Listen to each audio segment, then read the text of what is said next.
ahli sunnah teng zaman akhir iku dalam akidah anut nak boten Abdul Hasan Al Asy'ari di anut Abu Mansur napa Al Maturidi. Dalam fikih mengikuti salah satu mazhab empat. Kene ku Abu Hanifah, Imam Malik atau Imam Syafi'i atau Ahmad bin Hambal. Dalam tasawuf mengikuti salah satu mazhab yang dianut Abdul Qasim Al Junaidi atau Imam Sinten Ghazali. Itu mengapa menjadi definisi begitu? Karena dulu ngene-ngene iki wadah ormas sing nentang firqah teng Arab kata sing nentang. Iku takrif apa Nabi ra tau ngendikan ngono.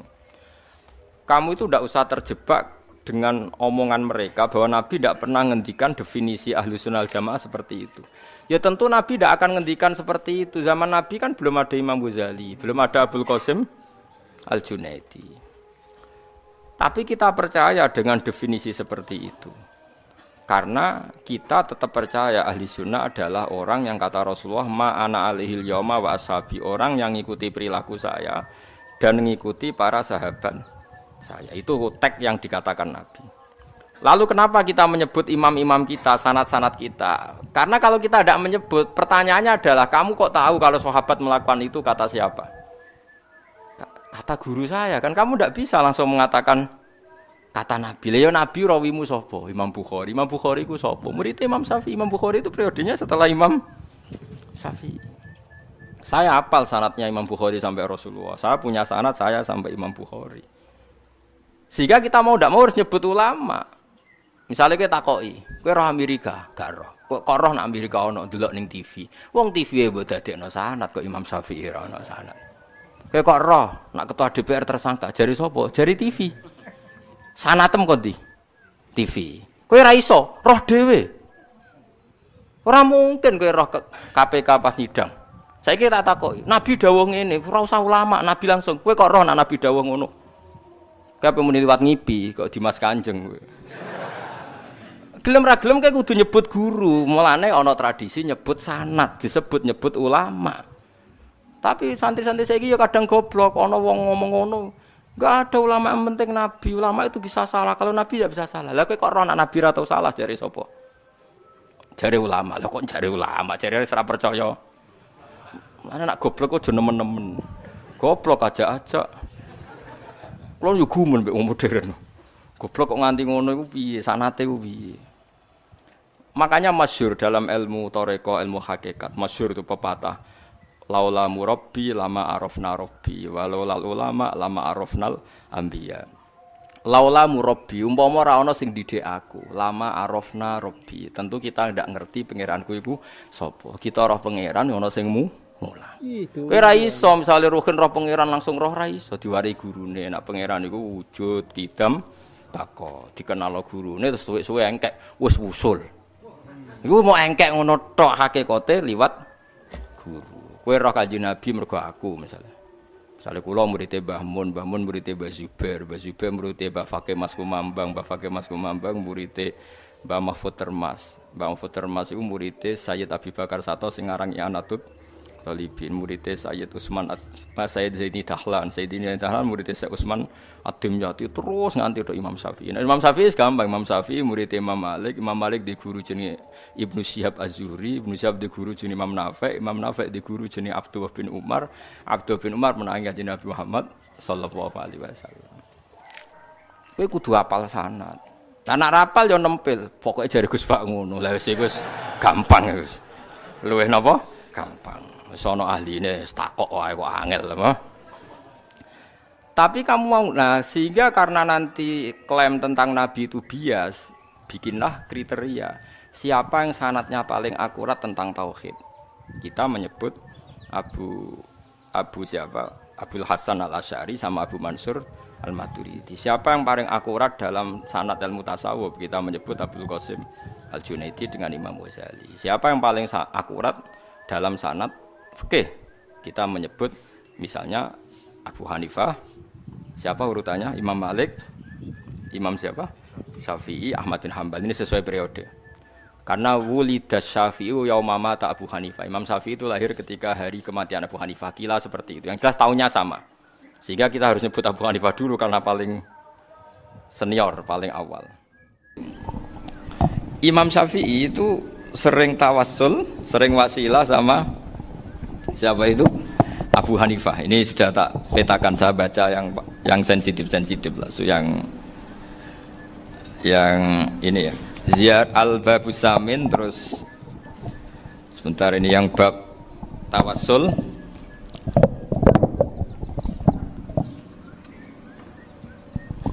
Ini di sini halaman 90, mungkin santri-santri kerapjak bisa ngecek lagi di kitab Hujatul Ahli Sunnah.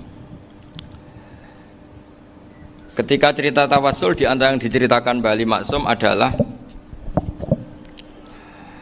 perilaku ya, bukan sekedar statement tapi apa?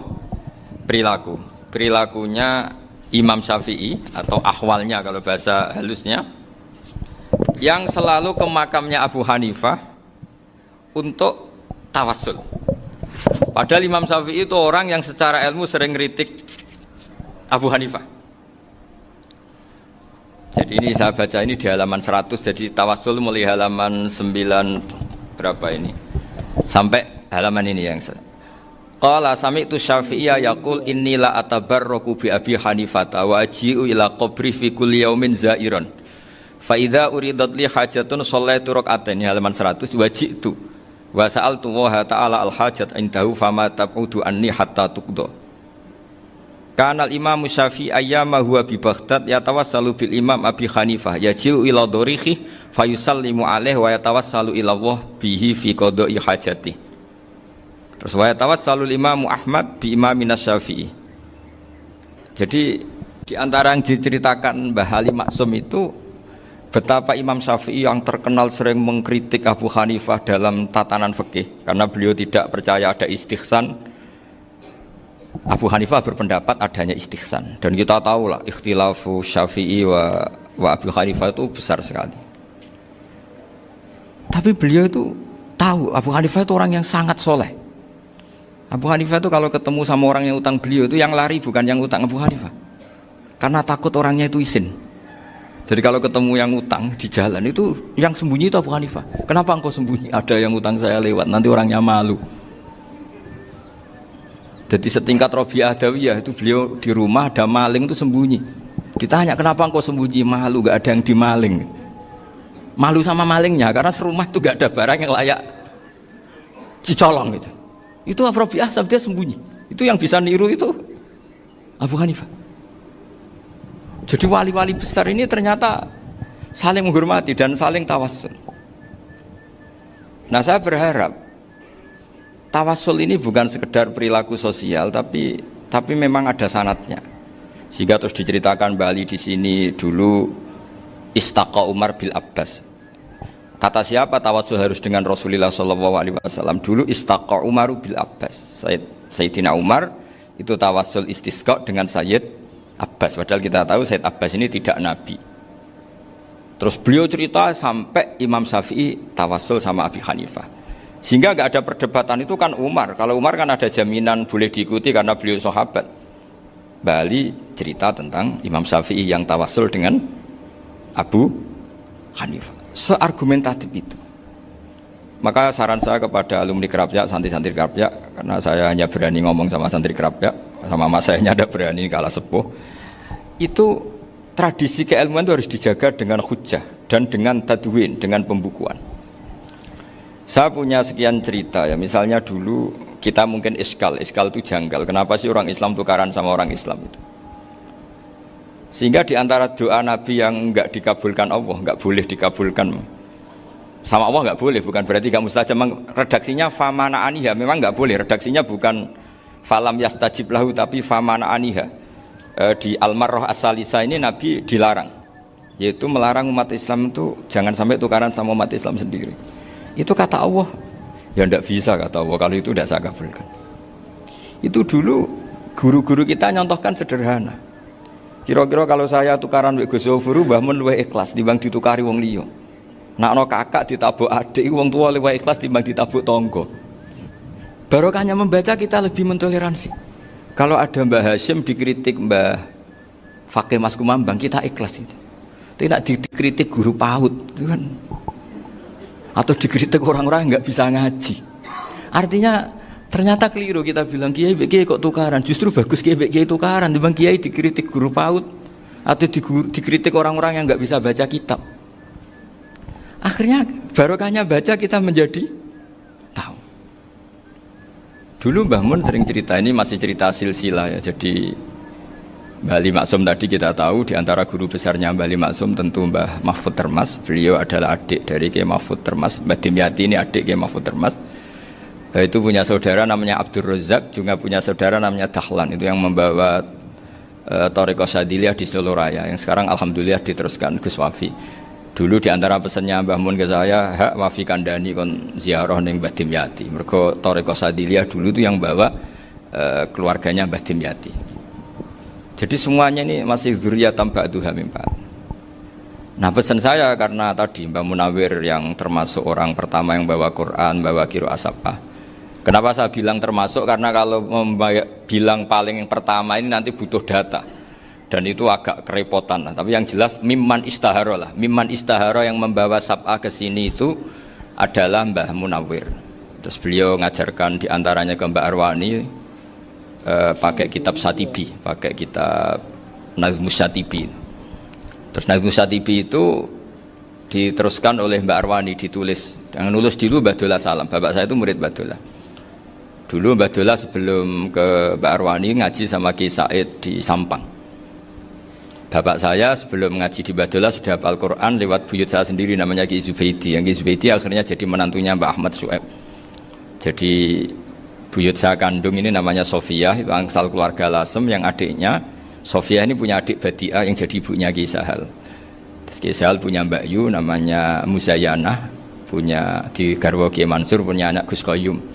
Jadi dulu ibu saya, ibunya Gus Sofur, ibunya Pak Maftu itu semuanya di Lasem. Karena saya dari keluarga Gen ya Lasem, dari keluarga Sanad Guru ya Lasem. Tapi Lasem Badawi itu dulu ngajinya di Mbah Umar Harun di Sarang. Nah, Mbah Umar Harun ini menangi Sayyid Ahmad Zaini Dahlan. Sayyid Zaini Ahmad Zaini Dahlan ini punya cucu keempat yang hidup di Sedan. Terus makamnya di Lasem, namanya Habib Haidar. Itu yang nulis biografinya Mbah Maksum. Mbah Maksum bukan Bali, geografinya Mbah Maksum. Itu ditulis oleh Habib Haidar, namanya Haidar bin Hasan bin Sodaqoh bin Ahmad Zaini Dahlan. Nah, Habib Haidar ini menantunya Sayyid Hamzah Sato. Hamzah Sato itu Hamzah bin Abdullah bin Umar. Itu kakaknya Sayyid Abi Bakar Sato, Sohibul I'anah. Nah Sayyid Umar ini yang dulu ngajari mbahnya Mbah Mun namanya Ahmad bin Syuaib. Nah, di antara ajarannya adalah baca kitab-kitab kecil yang bisa dihafal. Dibawalah ke sarang jadi metode muhafadzah. Tapi kemudian lama-lama oleh pondok itu jadi syarat kenaikan kelas. Dulu nggak ada muhafadzah untuk kenaikan kelas ya, supaya orang alim itu harus hafal. Lama-lama dipakai syarat untuk muhafadzah. Jadi semua ini sanad harus kita ingat supaya kita bisa menjaga tradisi. Termasuk tradisi ini kiai seneng jagungan, terus ngomong ra penting. Itu juga sanad. Setahu saya Mbah Mun itu kalau ketemu bapak ya guyon terus. Saya punya kenangan tuh yang dulu agak iskal tuh begini. Ada isu lah, entah isu entah hoax entah apa, ada kaji itu agak beling itu, pokoknya beling lah gitu. Seneng siapa itu, rondo lah apa itu. Pokoknya beling gitu. Ketika Mbah Mun dilaporin tamu kalau kaji itu beling sama rondo itu. Mbah Mun tanyanya lucu. Lho ayu no cung. Wahyu banget Mbah. Wahyu. Itu bapak juga bakas ayu nih. Dulu saya sekali ini kiai kok bakas wong ayu, bakas budine barang lah kira-kira gitu. Tapi setelah saya tambah alim, tambah ngerti itu, kata bapak gini, ya apik bakas ayu hak timbang iya no malah qadzaf. Ternyata seni. Sekali Mbah Mun atau bapak bilang, "Waji kok zina kaji," maka larinya ke qadzaf.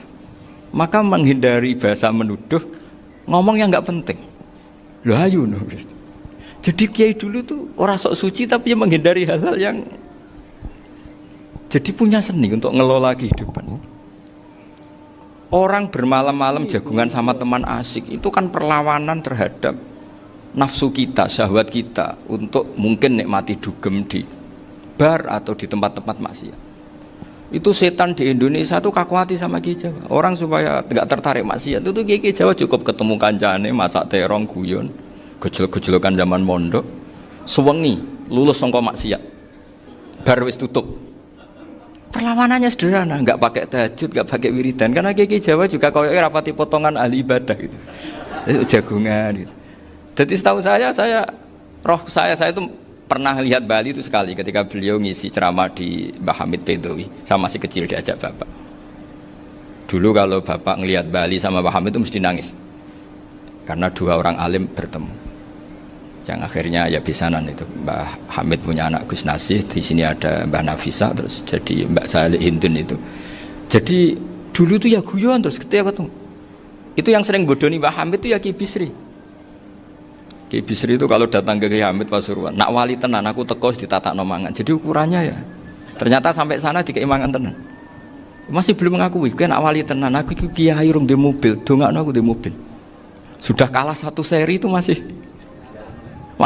gak terima. Lalu itu Mbah Hamid akhirnya berdoa, ayo monggo, mugi-mugi Ki Bisri gak ada mobil. Itu setelah didoain masih tanya, mereknya apa merek? Jadi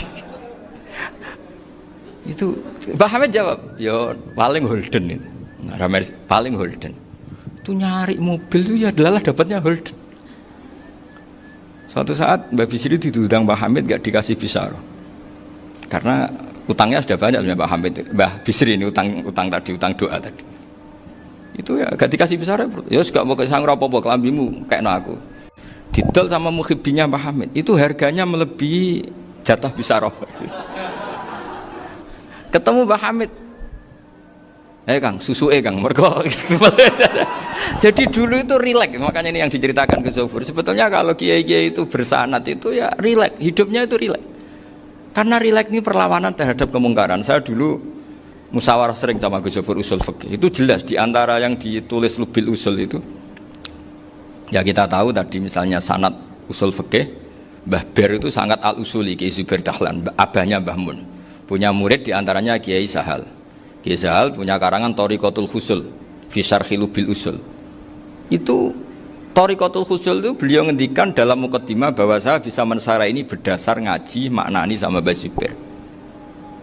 Terus beliau mengutip sarah itu dari kitab Nailul Ma'mul. Beliau ngendikan binus khotin khotiyah ghairi matbu'ah. Dan itu ditemukan di Kiai Mansur di Lasem, karena Kiai Mansur iparnya Mbah Sahal. Mansur bin Khalil itu diantara katibnya Syekh Mahfud.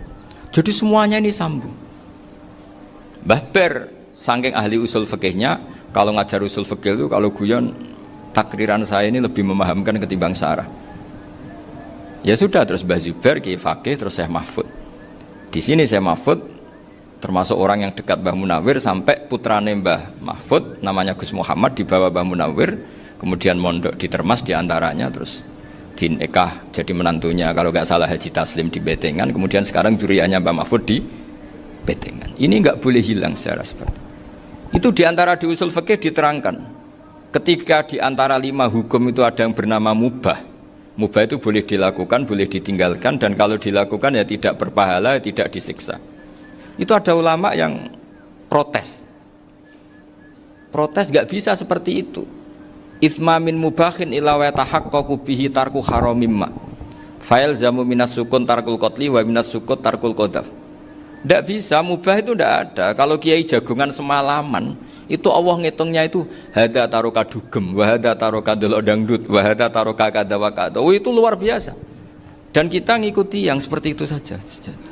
Gak usah tahajud, gak usah witir telulas kaya ora kuat timbang gremeng wis. Sewengi jagungan, setan ngenteni kita tergoda maksiat, ternyata maksiatnya sampai tutup, kiainya masih apa? Jagungan. Jadi jagungan saja ada ilmunya bahwa itu perlawanan terhadap tarkul ma'asi. Sehingga bagaimana Anda katakan mubah ini mubah, toh gunanya adalah tarkul haram. Meskipun efek mubah juga bisa tarkul wajib, wae bojo blonjo turu. Karena wae ngrumat ibuke turu. Itu halal wajib. Jadi mubah itu resikonya ya bisa tarkul wajib, bisa tarkul haram. Sehingga kalau sanad ini terjaga secara baik, secara kultur, saya sering juga saguan sama Gus Zofur itu mesti tak niati gitu. Jagungan wong alim iku ibadah, dan menikmati ibadah adalah dabul auliya wa dabul ulama. Kata Imam Ghazali, pada akhirnya waqud buhadatin al istilzat bil mubahat. Kata Imam Ghazali, pada akhirnya qutbu hadatin, madaru hadatin, pokok dari agama ini adalah melawan kemaksiatan dengan kita menikmati al-istidzat bimubah. Kita menikmati sesuatu yang dibolehkan Allah Subhanahu wa taala. Dan seperti ini tuh bisa qasmu dhuhri syaitan, bisa menghancurkan punggungnya setan. Karena kalau melawan setan dengan ibadah ini kadang kita capek selain isra potongan. Tapi nak kangkang neng komplek H gitu jagungan mbek kancane, ngenang melarate, mbok ngenang ras sekolah ramunggah, kenangan sing ramunggah diarani istiqomah. Gitu kan diarani tulus zaman, kok sing munggah dianggap kesusu. Saya ini punya pondok Quran, kalau ada yang hafal 3 tahun mesti digojlok kancane, gak apik kesusu itu. Kesusu itu mesti tidak barokah karena tergesa-gesa apa? Hatam.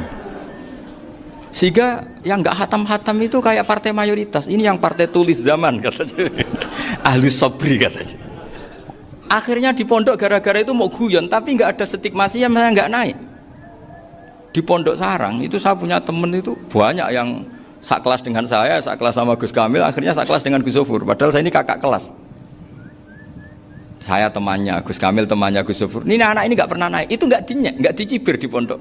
Karena guyonan tadi, guyonan bahwa ini bagian dari bentuk apa? Istiqomah. Nanti yang goblok juga tenang. Karena kiainya cerita, kadang santri goblok ya barokah. Di sini pondok akeh santri ora tau sinau ning omah dadi kiai gede. Selalu kiainya tuh cerita seperti itu. Akhirnya sing goblok ya bangga dengan kegoblokannya. Iya, jadi kiai itu orang yang meskipun guyon ini barokahnya Masya Allah. Dan setahu saya kiai-kiai alim itu ya senengannya guyon, karena tadi guyon itu luar biasa. Bapak saya itu kalau pesan sama saya itu enak ngaji is guyon nice. Wong ning omah mikir utang, mikir wedi bojo macam-macam kok ngaji mbok jak nangis pisan, nangis ping pindho gitu. Sudah jak guyon ae. Paling gak lali. Gitu. Dan beliau punya dalil kul bi fadlillah bi rahmati fa bidzalika falyafrah. Jadi jangan sampai orang ini farah bil maksiat, jangan sampai orang itu. Dan ini yang saya kenang dari sekian cerita murid Bali. Mbah Ali Maksum ya senang guyon. Gojol-gojolkan mbek santri guyon. Ini saya maklumatkan ke semua santri beliau bahwa ini bukan sekedar guyon, tapi al-istilzat bil mubahat. Ini adalah perlawanan terhadap setan karena banyak orang bisa senang tuh kalau nunggu maksiat. Ini bisa senang dengan sesuatu yang tidak maksiat. Itu kayak apa hebatnya? Makanya Nabi itu kalau ketemu sahabat ya sering ngendikan yang ringan-ringan. Ya Umar ma'afalan duher jong mana piye ije. Kalau ketemu anak kecil ya. Nanti ketemu yang tua-tua yang sudah enggak bisa mikir ya tetap riang. Sehingga ada cerita dalam sebuah tafsir. Ya saya ulang lagi, ada cerita di sebuah tafsir. Kenapa Nabi Musa ditanya Allah wa matilka biyaminika ya Musa? Ma'ana wa ta'ala a'lam. Tentu Allah sangat tahu yang dibawa Musa itu apa. Karena Allah tahu Nabi Musa itu grogi. Orang dipanggil Wali Maksum pasti grogi, santri dipanggil Mbah Mun pasti grogi.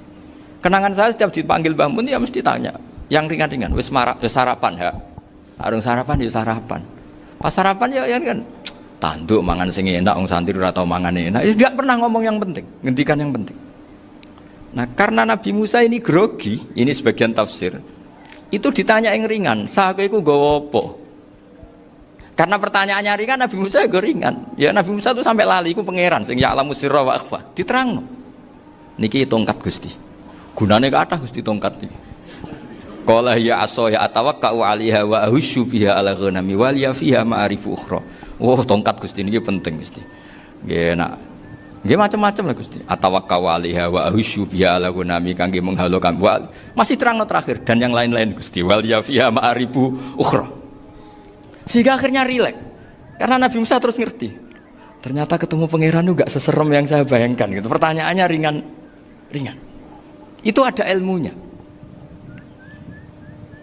Tapi cerita ini yang versi tafsir ini tidak yang seperti di Manaqibul Ghazali. Di beberapa kitab tentang Manaqibul Ghazali diceritakan di alam roh Nabi Muhammad SAW itu yubahi bi ummati, saking yubahinya sampai ngendikan ulama ummati ke anbiya Bani Israel. Ulama umatku itu pinternya atau statusnya itu mirip-mirip lah. Kaf itu ya mirip-mirip kayak ulamanya nabinya Bani Israel. Akhirnya Nabi Musa itu tersinggung sekali, bagaimana mungkin ulama disamakan dengan apa? Nabi. Sehebat-hebatnya ulama itu kan ndak akan yabluhu darajatan nubuwah atau yartaqi la darajatin nubuwah. Itu akhirnya ya kalau kamu nggak percaya panggil, yang dipanggil Imam Ghazali. Ya Nabi Muhammad juga gak mau kalah gitu. Kalau manggil ulama RT ya kalah keok gitu. Akhirnya Imam Ghazali datang, ditanya sama Musa, "Mas muka, nama kamu siapa?" "Ana Muhammad bin Muhammad bin Muhammad Al-Ghazali At-Tusi Asy-Syafi'i." Itu disebut panjang sih. Terus Nabi Musa guyu-guyu. "Kamu ulama kok ngomong yang gak penting, ditanya namanya kok penjelasannya sepanjang itu, dianggap itu satu kesalahan. Masa tanyanya nama kok ditanya jawabnya Muhammad bin Muhammad Al-Ghazali At-Tusi Asy-Syafi'i, kepanjangan itu." Ketika Nabi Musa agak mencibir, agak gimana itu, terus jadi Imam Ghazali, "Kalau ini masalah, lebih masalah jenengan." "Apa itu?" "Yang tanya jenengan tuh Allah, ya alamu sirra wa akhfa, dan Allah hanya tanya wa ma tilka biyaminika ya Musa." Harusnya jenengan jawab asoya titik, bukan kepanjangan. Atawakkau alaiha wa syubha itu kepanjangan. Allah tanya yang di bawah kamu itu apa? Yang di tangan kamu. Harusnya jawabnya hanya asoya. Tapi kenapa penjelasannya sepanjang itu? Sampai terakhir waliya fiha ma'aribu ukhra. Terus pinter tenan kayak gitu. Terus ada Nabi Muhammad, Nabi Musa terus bilang, "Ya pinter tenan gitu." Padahal kita tidak pernah GR seperti itu, kan kebetulan Imam Ghazali gitu. Kalau yang lain mungkin ya keok lah kira-kira gitu. Tapi ini cerita dalam khazanah keilmuan. Benar yang dikatakan Gus Zofur. Saya termasuk orang yang pernah mondok Lirboyo Pasanan. Jadi setelah saya disuruh nemani Gus Kamil, tahun berikutnya Gus jenengan disuruh. "Pokoknya anakku mbok sak wulan lah kudu tahu mondok Lirboyo. Piye aku tahu ngaji Wakarim." Terus yang disuruh mbaturi Gus Kamil itu saya. Jadi saya pernah 1 bulan tuh di Lirboyo.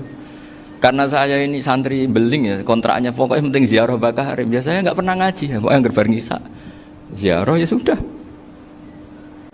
Ngaji subuh ingat saya sama Gus Imam. Itu dari 17 hari ingat saya ngaji 2 kali. Tapi kalau ziarah ke Bakarim sudah lupa jumlahnya karena memang kontraknya disuruh ziarah. Sampai seperti itu.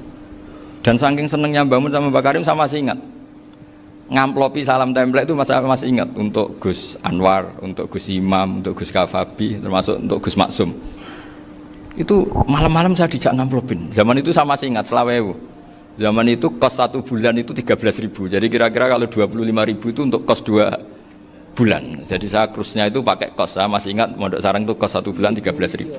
Berarti kira-kira 500.000 itu di amplopin sendiri sama Bang. Ini untuk Gus War, ini untuk Gus Imam, ini untuk Gus. Padahal Gus Imam ini mondoknya sudah di Mbah Mun. Itu Mbah Mun hormatnya sampai untuk jatah salam template. Lah yang ribet kebalikannya, kita pulang Gus Imam karena melihat Gus Kamil ini putrane Mbah Mun, Gus Kamil disangoni. Saya juga disangoni karena Gus Imam dulu ngaji juga sama Pak D saya, sama keluarga saya. Itu kata Gus Kamil setelah keluar, "Mau agak muni gua abal ya, boten berarti gua aku." Karena ini penting, ini kalau sampai dianggap tukar guling ribet deh. Jadi ditakwil sendirilah, "Mau gak muni gua abal ya, boten wis, yes berarti halal." Tapi sama Mbah Mun ya ditanya. Ditanyanya bukan apa karena untuk meneruskan tradisi bahwa kalau kiai ketemu itu ya saling memberi hadiah, saling itu sudah faqaddimu baina adena juakum apa? Sedekah. Sehingga ketika Kapya ini punya Bali Maksum alim alama, kemudian melahirkan murid-murid yang juga ibar kayak Mbah Warsun bisa ngarang apa? Kamus Al-Munawwir, Pak Bik juga punya karangan Kamus Al-Muasir. Saya itu punya semua. Karena ini adalah buah dari bahwa kita ini tidak kalah sama produk-produk yang di sana. Bahwa produk di kita ini sudah cukup untuk mengantarkan orang menjadi alim alama. Dulu Mbah Zubair ke Mekah ya sudah alim alama. Gus Zofur ke Al-Azhar sudah alim. Semua teman-teman kita ke Mekah itu sudah alim semua. Padahal produk mondoknya ya tadi mau digojlok kiai ini, terus mangkel be keamanan biasanya itu. Biasanya musuh besar pondok itu keamanan. Jadi ya bukan berarti gojlok ibunya Gus Maftuh enggak, biasanya keamanan itu musuhnya apa? Banyak. Jadi cerita-cerita saya mohon sekali murid-murid Krapyak jangan hanya ngaji fikih. Kalau hanya ngaji fikih itu posisi Abu Hanifah itu seakan-akan nyuwun sewu orang yang sangat tidak ahli hadis. Karena beliau di situ kelihatan kalah sekali dengan Imam Syafi'i. Apalagi di perdebatannya Muhammad bin Hasan Asy-Syaibani dengan Imam Syafi'i itu kelihatan sekali betapa Abu Hanifah itu orang yang nyuwun sewu ditinggalkan dalam ilmu hadis. Sampai beliau hanya dapat gelar min ulama ahli ra'yi, termasuk ulama yang kuat logikanya. Juga harus baca kitab-kitab seperti ini. Ternyata di balik Imam Syafi'i mukhalif pada beliau di bab-bab fikih, perilakunya sangat hormat. Sampai beliau tuh kalau tawassul ke kuburannya Abu Hanifah. Dan beliau ngendikan an-nasu fil fiqhi iyalun ala Abu Hanifah. Semua orang yang ahli fikih itu masih anak buahnya Abu Hanifah. Saya berkali-kali cerita, mazhab Syafi'i itu alatut tadhir hanya dua, yaitu alma wa turab. Abu Hanifah nambahi wanar. Alasannya Abu Hanifah, orang mukmin yang dosanya banyak itu dibakar di neraka, dan alasannya Allah litadhirihim, untuk mensucikan mereka. Sehingga pikirannya Abu Hanifah, an-nar itu min alatit tadhir. Apa yang terjadi ketika bata itu batu bata yang dibakar, di situ campur teledong, campur apa-apa, itu kalau sudah mazhab Abu Hanifah selesai, sudah suci, karena sudah ngelewatin pembakaran. Meskipun kita tidak akan kalau kehilangan air terus wudhu dengan api, bisa bunyak semua itu. Tapi apapun itu menjadi solusi. Sehingga saya punya kitab namanya Ikhtilafu Malik, Ikhtilafu Malik wa Abu Hanifah atau Ikhtilafu Syafi'i ma Abu Hanifah. Itu kelihatan sekali kalau Abu Hanifah itu nyuruh saya posisinya kalah. Karena yang ngarang orang-orang Syafi'i.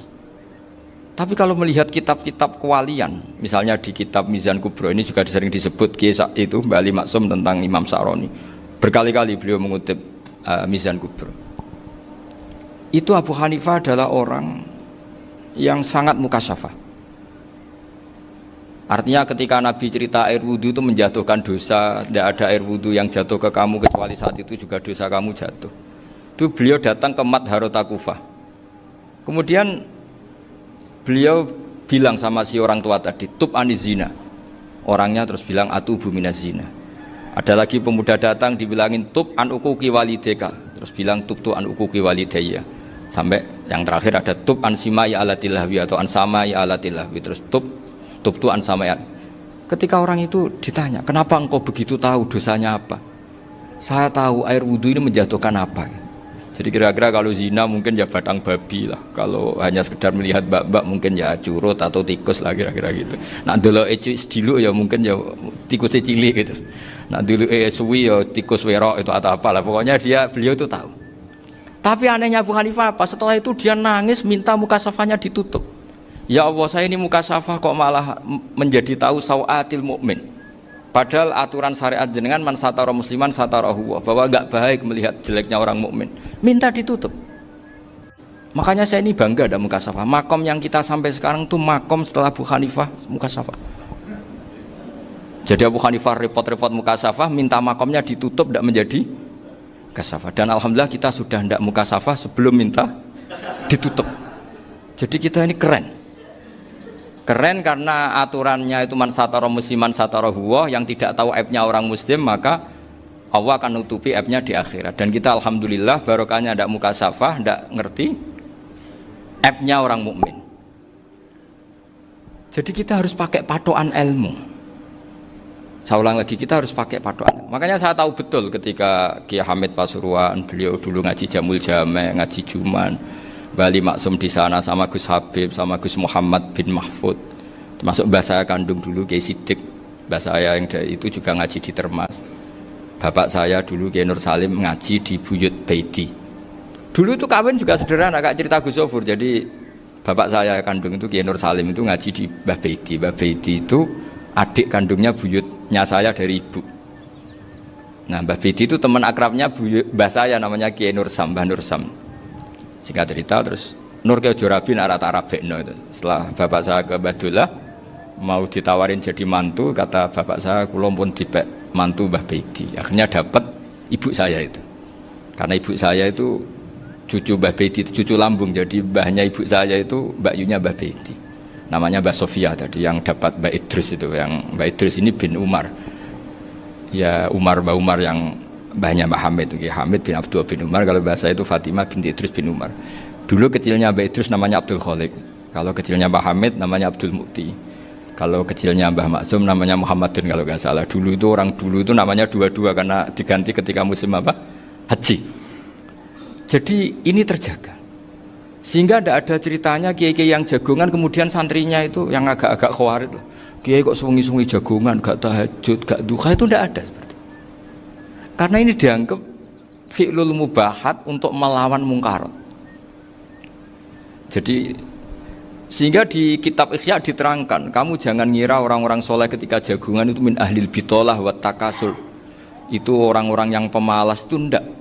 Tapi mereka bisa mengasiki Allah. Bahwa dalam jagungan ketemu teman ya asik, gejul-gejulkan sama Pak Maftuh ya asik. Dan keasikan ini bentuk perlawanan terhadap keasikan harus dengan maksiat. Itu kayak apa kalau kita ngaji sampai seperti itu? Termasuk tadi yang diceritakan Pak Maftuh kitab Hunyah. Semoga beliau cerita juga pernah belajar. Saya pernah belajar kitab Hunyah khatam.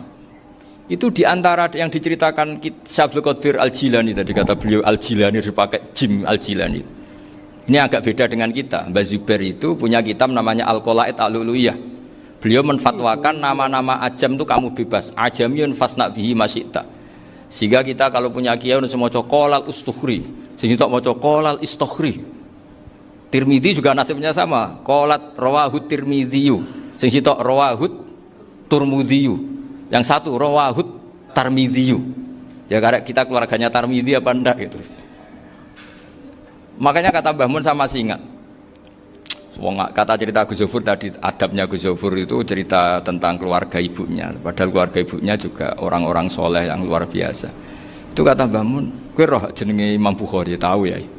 Jenenge sapa? Saya nyebut Muhammad bin Ismail bin Ibrahim bin Muhirah bin Bardasbah. Lah iya Bardasbah mbok waca Bardisbah yo. Lah cara kene mbok Parmin mbok Parlan ngono. Jadi Bardisbah mbok Bardasbah iku cara kene yo Parmin Bapak. Iku rak Mbah Fadl Senori dadi kabeh diwaca Arab. Jenenge Mbah Umar Harun. Dhisik yo wong sarang Mbah Harun mbok Kirun yo ora roh wong dhisik yo wong kuno ya. Jadi kalau versi Mbah Fadl, termasuk yang pertama bikin nasab Mbah Maksum itu tulisannya Mbah Fadl yang dikutip Habib Haidar tadi. Ya saya seperti Gus Zofur juga mencari-cari hubungan ulama-ulama di Jawa. Itu Mbah Mun kalau bicara Mbahku ono sing jenenge Kiai Serut. Kalau ditulisannya Mbah Fadl itu Sarof. Jadi Mbah Fadl itu fanatik orang-orang alim itu ditulis Arab, kalau Mbah Mun itu Jawa. Dulu itu ada wali seto di daerah saya. Dulu orang ya janggal, ternyata ada sato itu, kesamaan di Arabnya itu sato. Sehingga kiai-kiai itu ada fanatik Tirmidzi, Turmudi, Tarmidi, Jilani, Jailani karena ajamiyun fasna bihi masyita. Jadi kalau nama-nama ajam semonggo lah baca sekenanya sementing. Cuma mungkin tahqiqnya benar Pak Maftuh tadi, memang di Mu'jamul Buldan itu Al-Jilani bikasri jim, ya sudah kita baca Al-Jilani. Sebab itu kayak Pondok Pelosok Lirboyo itu menurut saya bagus. Orang itu maknani betul sama gurunya. Kalau sarang enggak. Kalau Pondok Lirboyo, pondok yang tadi ternyata keluarga Mbah Munawir sini pernah bisanan, yaitu Mbah Zaini pernah nikah sama Nyai Komariah ya kalau enggak salah, punya putra Gus Habib ya, Pak Toha dan sebagainya. Itu betapa hubungan pondok Quran sama pondok kitab dulu itu enggak pernah terputus. Bapak saya setelah hafal Quran itu dulu ngaji Mbah Zubair. Jadi bapak saya sering ngutip mu'en apa, padahal bapak saya itu terkenal tuh, beliau cita-citanya itu saya ingin hafal Quran kayak hafal Fatihah. Beliau itu sampai sepulahnya sekali. Karena beliau inginnya hafal Quran kayak hafal Fatihah. Termasuk murid terbaiknya Mbah Dullah bapak saya. Itu ya ngaji kitab. Sehingga kata Mbah Mun, jadi Mbah Munawir di mantu Bali Maksum, itu ya sudah dipenggali.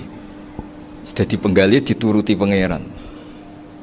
Lahirlah seorang Bali Maksum yang membawa. Jadi dulu itu ya Gus Muhammad yang ngaji di Termas, nanti Mbak Arwani sebelum ngaji di sini ngaji di Tebu Ireng.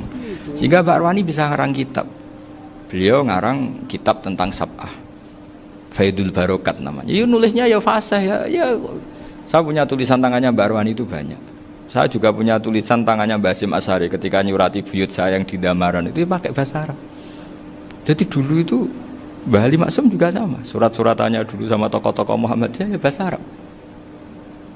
Nah ini harus kita dengar dari abna, dari bahwa Mbah Maksum kemarin yang diceritakan Gus Zofur di Khol Mbah Maksum, kue kudu belo NU, kudu tetap NU, tapi bukan dengan cara membenci Muhammadiyah. Tadi Pak Maftuh menguatkan sanad itu dari Pak Atabik bahwa Muhammadiyah termasuk ahli sunnah wal jamaah, karena sama-sama tidak sabus sahabat, sama-sama ikromus sahabat dan sama-sama bermadhab. Nah soal akhirnya ada beberapa yang serapati seneng ngaji ini yang agak ribet. Tapi kamu tidak usah ngeritik Muhammadiyah agak seneng ngaji, kayaknya juga sama, kita enggak seneng ngaji juga banyak itu. Jadi kalau ngeritiknya masalah itu kan kita ya agak-agak agak-agak sama. Ya jadi ternyata di sini, terus ini yang terakhir supaya nggak lama-lama, Bali juga punya sisi keras sekali. Jadi dalam hal-hal yang khas ini di halaman 87 itu keras sekali. Beliau ngendikan wahal bi jununun hatta usdira amri lil mu'minin alla yazuru rasulahum. Jadi ketika saya tadi sudah bilang bahwa beliau sering muji Ibnu Taimiyah dalam banyak hal, tapi dalam banyak hal juga beliau mengkritik Ibnu Taimiyah ketika menafsirkan la tusaddur rihal illa ila salasati masajid. Kemudian Ibnu Taimiyah tidak mentasrekkan, tidak mensunatkan ziarah kubur Rasulullah SAW. Beliau mengkritik, dan cara mengkritik adalah ngendikan ulaikal ladzina yuriduna ayyahul